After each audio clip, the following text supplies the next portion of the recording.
앵커 여러분 안녕하십니까? 청와대가 국정원과 검찰의 권한을 경찰과 신설 기관으로 대폭 이관하는 내용의 권력기관 개혁 방안을 발표했습니다. 국정원의 대공 수사권을 경찰로 넘겨주고 고위공직자 비리 수사처를 신설해 서 이 공수처와 경찰의 검찰의 수사권한도 대폭 넘기겠다는 게 골자입니다. 첫 소식으로 정하연 기자가 보도합니다. 리포트 청와대가 발표한 권력기관 개혁 방안의 큰 틀은 국가정보원과 검찰 권한의 상당 부분을 떼어내 경찰에 이관하는 겁니다. 간첩 등 국가보안법 위반을 수사하는 국정원의 대공수사권을 경찰청 산하 가칭 안보수사처로 이관하고 국정원은 대북 해외 정보만 전담하는 대외안보정보원으로 개편됩니다. 검찰은 일반 사건은 2차, 보충 수사만 담당하고 직접 수사는 경제, 금융 같은 특수 사건만 맡아 수사 권한이 대폭 축소됩니다.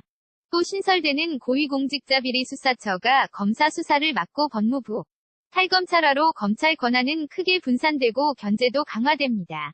반면 국정원의 대공 수사권과 검찰의 1차 수사권을 확실히 넘겨받게 되는 경찰은 권력 비대화를 막기 위해 견제 장치를 강화합니다.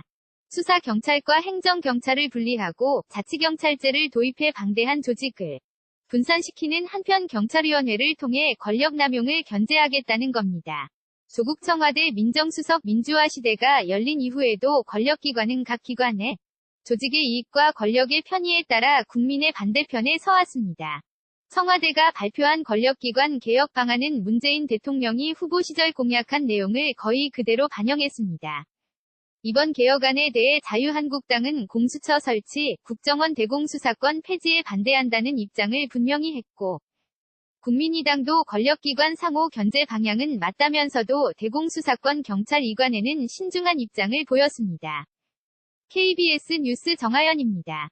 앵커 여러분 안녕하십니까? 청와대가 국정원과 검찰의 권한을 경찰과 신설기관으로 대폭 이관하는 내용의 권력기관 개혁 방안을 발표했습니다.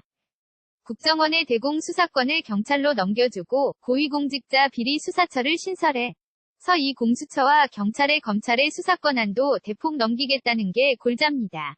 첫 소식으로 정하연 기자가 보도합니다. 리포트 청와대가 발표한 권력기관 개혁 방안의 큰 틀은 국가정보원과 검찰 권한의 상당 부분을 떼어내 경찰에 이관하는 겁니다. 간첩 등 국가보안법 위반을 수사하는 국정원의 대공수사권을 경찰청 산하 가칭 안보수사처로 이관하고 국정원은 대북 해외 정보만 전담하는 대외안보정보원으로 개편됩니다. 검찰은 일반 사건은 2차, 보충 수사만 담당하고 직접 수사는 경제, 금융 같은 특수 사건만 맡아 수사 권한이 대폭 축소됩니다. 또 신설되는 고위공직자 비리 수사처가 검사 수사를 맡고 법무부, 탈검찰화로 검찰 권한은 크게 분산되고 견제도 강화됩니다. 반면 국정원의 대공 수사권과 검찰의 1차 수사권을 확실히 넘겨받게 되는 경찰은 권력 비대화를 막기 위해 견제 장치를 강화합니다. 수사경찰과 행정경찰을 분리하고 자치경찰제를 도입해 방대한 조직을 분산시키는 한편 경찰위원회를 통해 권력남용을 견제하겠다는 겁니다. 조국 청와대 민정수석 민주화 시대가 열린 이후에도 권력기관은 각 기관의 조직의 이익과 권력의 편의에 따라 국민의 반대편에 서왔습니다.